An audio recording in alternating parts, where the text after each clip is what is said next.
आज हम आपको झारखंड राज्य के कोडरमा जिला का डोमचांच का बाजार दिखा रहे हैं। डोमचांच कोडरमा जिला का एक छोटा सा कस्बा है और प्रखंड मुख्यालय है।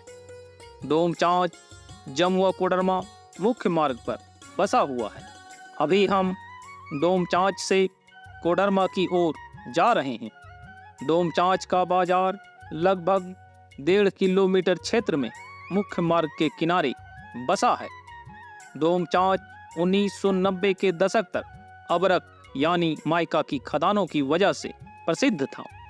यहाँ के खदानों से उच्च कोटि का अबरक प्राप्त होता था। अबरक यानी माइका का उपयोग मुख्य रूप से विद्युत उपकरणों में कुचालक यानी नन कंडक्टर के रूप में किया जाता है।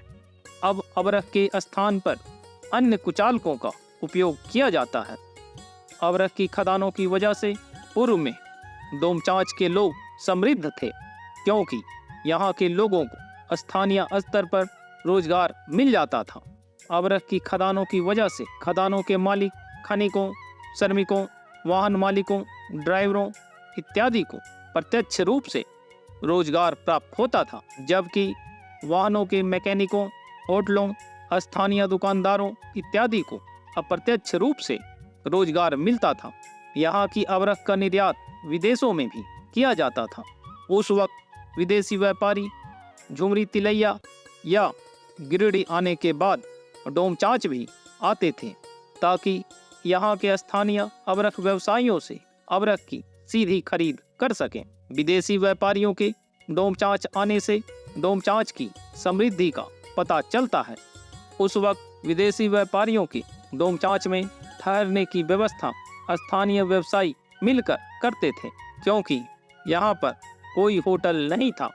विदेशी व्यापारियों को किन्हीं के घर में ठहराया जाता था और उनकी अच्छी तरह से खातिरदारी की जाती थी, ताकि वे यहाँ के व्यवसायियों से अबरक की खरीदारी नियमित रूप से करते रहें। डोमचांच में पुराने समय में बनी हुई कुछ हवेलियाँ अभी भी उस समय की समृद्धि को बयान करती हैं। उस वक्त बनी हुई कुछ हवेलियों की खिड़कियों में कांच के स्थान पर अबरक लगाए गए थे। अबरक हल्का पारदर्शी, बिना रंग, गुलाबी और काले रंग के होते हैं। खिड़कियों में अबरक लगाने वाले कारीगर काफी हुनरमंद थे, जो अबरक अच्छी तरह से काट कर और तराश कर खिड़कियों में लगाते थे, जिससे खिड़कियों की सुंदरता भी बढ़ गई थी। इन खिड़कियों से रोशनी तो अंदर आती थी, किंतु एक ओर से दूसरी ओर नजर नहीं आता था और इनके कांच की तरह टूटने का भी डर नहीं था। यहाँ के खदानों से निकलने वाले अबरक के कुछ टुकड़ों का व्यास 3 फीट से भी अधिक होता था। पत्थर मिले हुए अबरक जो पूरी तरह से ठोस होते थे, जिनका व्यास 2 फीट और लंबाई 8 फीट तक होती थी, खदानों से प्राप्त होता था। इन पत्थर मिले हुए अबरक का व्यावसायिक कार्यों में उपयोग नहीं होने की वजह से कुछ धनी व्यवसायियों ने इसे कारीगरों से तरसवा कर अपने घर के मुख्य दरवाजे का चौखट बनवाया था और इसमें लकड़ी के दरवाजे लगवाकर अबरक के बड़े टुकड़ों को लगवा दिया था, ताकि दरवाजा चांदी की तरह चमकदार दिखे। इसके अलावा कुछ धनी व्यवसायियों ने सार्वजनिक स्थानों पर पत्थर मिले हुए अबरक का तोरण द्वार भी बनवा दिया था, ताकि लोगों को इस स्थान के अबरक के मामले में समृद्ध होने का पता लगता रहे। अबरक के बने हुए चौखट और दरवाजों की चमक वर्षों तक बनी हुई रहती थी। इसे सिर्फ साफ पानी से धोने की आवश्यकता थी, ताकि इस पर जमी हुई धूल निकल जाए। उस जमाने में जब प्लास्टिक के पारदर्शी सीट उपलब्ध नहीं थे, कुछ घरों की छतों और बड़े रोशनदान में अबरक के टुकड़े लगाए जाते थे, ताकि घरों में पर्याप्त रोशनी आ सके। डोमचांच मुख्य रूप से कारीगरों का शहर है।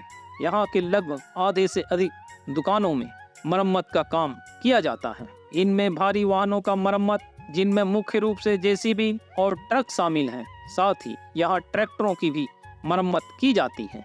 इसके अलावा यहाँ ट्रकों की चेचिस पर बॉडी भी तैयार किया जाता है। यहाँ के कारीगर लोहे और स्टील के दरवाजे, खिड़कियाँ, ग्रिल, रेलिंग घरों या दुकानों में कांच के दरवाजे, खिड़कियां इत्यादि भी अच्छी तरह से बनाते हैं। यहाँ के कुशल कारीगर स्टील के दरवाजे, खिड़कियों, ग्रिल, रेलिंग इत्यादि की वेल्डिंग करने के बाद इसे इस प्रकार तराशते हैं कि जोड़ का पता ही नहीं चलता है।